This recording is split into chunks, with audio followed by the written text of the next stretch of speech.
2025년 8월 1일 새벽을 여는 말씀은 시편 51편의 말씀입니다. 그 가운데 14절부터 19절까지 봉독하여 드리겠습니다. 하나님이여, 나의 구원의 하나님이여, 피 흘린 죄에서 나를 건지소서. 내 혀가 주의 의를 높이 노래하리이다. 주여, 내 입술을 열어주소서. 내 입이 주를 찬송하여 전파하리이다. 주께서는 제사를 기뻐하지 아니하시나니 그렇지 아니하면 내가 드렸을 것이라. 주는 번제를 기뻐하지 아니하시나이다. 하나님께서 구하시는 제사는 상한 심령이라. 하나님이여, 상하고 통회하는 마음을 주께서 멸시하지 아니하시리이다. 주의 은택으로 시온에서 선을 행하시고 예루살렘 성을 쌓으소서. 그때에 주께서 의로운 제사와 번제와 온전한 번제를 기뻐하시리니 그때에 그들이 숫소를 주의 제단에 드리리이다. 아멘. 오늘 시편은 표제어가 심상치가 않습니다. 다윗의 시, 인도자를 따라 부르는 노래, 다윗이 밧세바와 동침한 후 선지자 나단이 그에게 왔을 때입니다. 사무엘하 11장과 12장에 나온 다윗이 밧세바와 간음했던 내용이 오늘 본문의 배경입니다. 다윗이 밧세바와 간음하고 임신을 하자 이 죄를 숨기기 위해서 자신의 충성스러운 부하이자 밧세자의 남편 우리아를 악한 계략을 통해 죽게 합니다. 하나님께서 나단 선지자를 보내 비유를 통해 책망하며 죄를 깨닫게 합니다. 그때에 다윗이 회개하며 기도한 내용이 오늘 본문입니다. 1절과 2절입니다. 하나님이여, 주의 인자를 따라 내게 은혜를 베푸시며 주의 많은 긍휼을 따라 내 죄악을 지워 주소서. 나의 죄악을 말갛게 씻으시며 나의 죄를 깨끗이 제하소서. 아멘. 내 죄악을 지워주소서. 나의 죄악을 말갛게 씻으시며 나의 죄를 깨끗이 제하소서. 자신의 죄를 제하여 해달라고 3번 반복하여 기도합니다. 무엇에 기대어서 죄를 제해달라고 기도하고 있습니까? 주의 많은 긍휼을 따라입니다. 하나님의 인자와 자비를 기대어 자신의 죄를 깨끗게 해달라고 기도하고 있습니다. 3절과 4절입니다. 물은 나는 내 죄과를 아오니 내 죄가 항상 내 앞에 있나이다. 내가 주께만 범죄하여 주의 목전에 악을 행하였사오니 주께서 말씀하실 때에 의로우시다 하고 주께서 심판하실 때에 순전하시다 하리이다. 아멘. 다윗이 자신의 죄과를 알고 있다고 말하며 죄가 항상 내 앞에 있다고 고백을 합니다. 또한 내가 주께만 범죄하여 주의 목전에 악을 행하였다고 고백을 합니다. 다윗이 밧세바와 간음을 하고 우리아를 죽게 만들 때 하나님께 범죄한다고 생각하지 않았습니다. 그런데 하나님께서 보내신 나단 선지자를 통해 사람을 향한 범죄가 주의 목전에서 악을 행한 것이고 동시에 하나님께 범죄한 것이라는 것을 알게 된 것입니다. 사무엘하 12장을 보면 다윗의 범죄 후 하나님께서 나단을 다윗에게 보내십니다. 나단은 다윗에게 와서 바로 죄를 지적하는 것이 아니라 다른 사람 이야기하듯 한 가지 비유를 말합니다. 그동안은 다윗이 직접 하나님께 물었고 하나님께서 직접 다윗에게 말씀하셨습니다. 그런데 이때는 나단을 통해서, 그것도 비유를 통해서 말씀을 하십니다. 다윗이 하나님과 소통이 끊긴 상태라는 것을 알 수가 있습니다. 나단이 해준 이야기는 이런 내용입니다.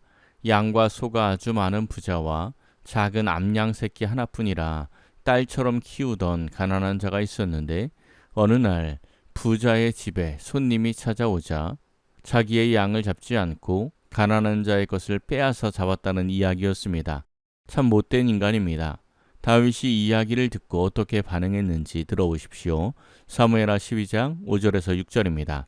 다윗이 그 사람으로 말미암아 노하여 나단에게 이르되 여호와의 살아계심을 두고 맹세하노니 이 일을 행한 그 사람은 마땅히 죽을 자라.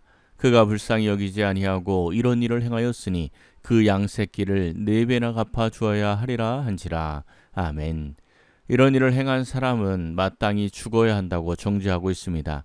다윗의 이러한 모습이 사실 우리의 모습입니다. 성경에는 분명히 우리의 죄를 지적하는 말씀이 많이 있습니다. 그런데 그러한 말씀은 모른 척하고 있다가 다른 사람의 죄를 보면 분노합니다. 다윗이 분노하며 마땅히 죽을 자라고 정죄할 때 나단이 말을 합니다. 사무엘하 12장 7절입니다. 나단이 다윗에게 이르되 당신이 그 사람이라. 이스라엘의 하나님 여호와께서 이와 같이 이르시기를 내가 너를 이스라엘 왕으로 기름 붓기 위하여 너를 사울의 손에서 구원하고. 아멘. 당신이 그 사람이라. 이 말씀에 다윗이 어떠한 마음이 들었겠습니까? 다윗은 그 사람은 당연히 죽어야 한다고 말했었습니다. 그런데 나단은 당신이 바로 그 죽어 마땅한 사람이라고 말하는 것입니다. 다윗이 여기에서 어떻게 반응을 합니까? 사무엘하 12장 13절입니다. 다윗이 나단에게 이르되 내가 여호와께 죄를 범하였노라 하매 나단이 다윗에게 말하되 여호와께서도 당신의 죄를 사하셨나니 당신이 죽지 아니하려니와. 아멘. 내가 여호와께 죄를 범하였노라 하고 죄를 고백합니다. 이 고백은 쉬운 고백이 아닙니다. 앞선 왕 사울은 하나님께 심판을 예언받았을 때 회개한 것이 아니라 도리어 사람들 앞에서 높여달라고 청하였습니다.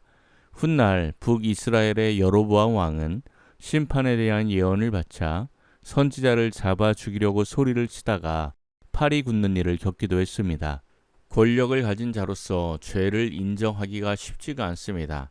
다윗은 자신의 죄를 감추기 위해 우리아를 사지로 몰아 죽였습니다. 그러니 지금도 자신의 죄를 알고 있는 나단 선지자를 죽이려고 할 수도 있습니다. 그런데 이 순간 다윗은 회개를 한 것입니다. 5절에서 7절입니다. 내가 죄악 중에서 출생하였으며 어머니가 죄 중에서 나를 잉태하였나이다. 보소서, 주께서는 중심이 진실함을 원하시오니 내게 지혜를 은밀히 가르치시리이다. 우슬초로 나를 정결하게 하소서. 내가 정하리이다. 나의 죄를 씻어 주소서. 내가 눈보다 희리이다. 아멘. 내가 죄악 중에서 출생하였다고, 어머니가 죄 중에서 나를 잉태하였다고 고백을 합니다. 자신은 모태부터 죄인이라는 것입니다. 절절한 회개의 기도가 나옵니다. 7절에서는 우슬초로 나를 정결하게 해달라고 기도합니다. 우슬초는 출애굽을 할 때 어린 양의 피를 문설주에 바를 때 사용한 도구이고, 레위기에서는 이스라엘 백성들이 가장 부정하게 여기는 나병 환자들을 정결하게 할 때 사용하는 도구였습니다. 자신의 죄가 사망의 죄요, 가장 부정한 죄임을 고백하는 것입니다. 14절에서 17절입니다. 하나님이여, 나의 구원의 하나님이여, 피 흘린 죄에서 나를 건지소서. 내 혀가 주의 의를 높이 노래하리이다. 주여, 내 입술을 열어주소서. 내 입이 주를 찬송하여 전파하리이다. 주께서는 제사를 기뻐하지 아니하시나니 그렇지 아니하면 내가 드렸을 것이라. 주는 번제를 기뻐하지 아니하시나이다. 하나님께서 구하시는 제사는 상한 심령이라. 하나님이여, 상하고 통회하는 마음을 주께서 멸시하지 아니하시리이다. 아멘. 죄에서 나를 건져달라고 다시 요청합니다. 그리고 갑자기 제사에 대한 말씀을 합니다. 자신의 이러한 모습으로 드리는 제사는 하나님께서 기뻐하지 않는다는 것입니다. 하나님께서 구하시는 제사는 상한 심령이라고 말씀을 합니다. 하나님은 상하고 통회하는 마음을 멸시하지 않으신다는 겁니다. 예수님께서 말씀하셨습니다. 마태복음 5장 3절에서 4절입니다. 심령이 가난한 자는 복이 있나니 천국이 그들의 것이미요. 애통하는 자는 복이 있나니 그들이 마음의 위로를 받을 것이미요. 아멘.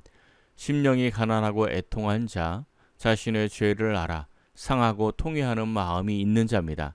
이들이 성령의 위로를 받을 것이고 천국을 얻게 될 것입니다. 당신이 그 사람이라는 나단 선지자의 말에 자신의 죄를 깨닫고 회개했던 다윗의 반응을 우리는 기억해야 합니다. 성경에 나오는 모든 죄인들의 이야기는 바로 나의 이야기입니다. 그러니 우리는 말씀을 들을 때마다 회개하고 돌이켜야 합니다. 내게 영적 나태함이 있다면 속히 깨어나시기를 바랍니다. 죄에 대한 경각심이 사라졌다면 다시 회복하시기를 바랍니다. 성경을 통해 다른 사람의 죄만 보인다면 이제는 내가 바로 그 사람이다 라고 깨닫고 자신의 죄를 회개하여 다윗과 같이 하나님의 사랑을 받는 복된 성도 여러분 되시기를 예수님의 이름으로 간절히 축원합니다. 기도하겠습니다. 사랑의 하나님, 감사합니다. 오늘도 말씀과 기도로 하루를 시작하게 하시니 감사드립니다. 영적으로 무뎌졌던 다윗이 죄를 범하고도 모르다가 당신이 그 사람이라 라는 말씀에 죄를 깨닫고 통회의 자복함을 보았습니다. 성경을 통해 보여주신 수많은 죄인들의 모습이 바로 나의 모습인데 영적으로 무뎌져 깨닫지 못했음을 고백합니다. 이제 자신의 죄를 깨닫고 통회에 자복하며 상하고 통회하는 마음으로 주님께 나아가 연락되는 예배를 드리게 하옵소서. 새벽마다 기도하는 성도들을 축복하사 심령이 가난하고 애통하는 자가 받는 복을 받아 누리게 하옵소서. 모든 것을 감사드리며 우리 주 예수 그리스도의 이름으로 기도하옵나이다. 아멘. 오늘 말씀을 생각하고 하루를 결단하며 깊은 기도의 자리로 나아가겠습니다.